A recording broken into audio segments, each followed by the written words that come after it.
കോഴിക്കോട് മിഠായിത്തെരുവിൽ കടകൾ അടിച്ചു തകർത്ത സംഭവത്തിൽ 26 പേരെ പോലീസ് അറസ്റ്റ് ചെയ്തു. ബിജെപിയുടെയും ആർഎസ്എസിന്റെയും സജീവ പ്രവർത്തകരാണ് എല്ലാവരും. പുലർച്ചെ കോഴിക്കോടും മലപ്പുറത്തും ഇന്നും വീടുകൾക്കും കടകൾക്കും നേരെ ആക്രമണമുണ്ടായി.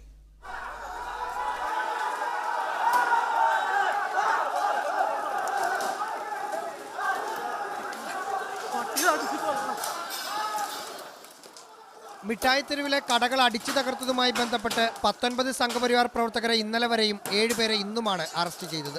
പോലീസിന്റെ കൃത്യനിർവഹണം തടസ്സപ്പെടുത്തി എന്നതടക്കമുള്ള 6 വകുപ്പുകൾ ചുമത്തി.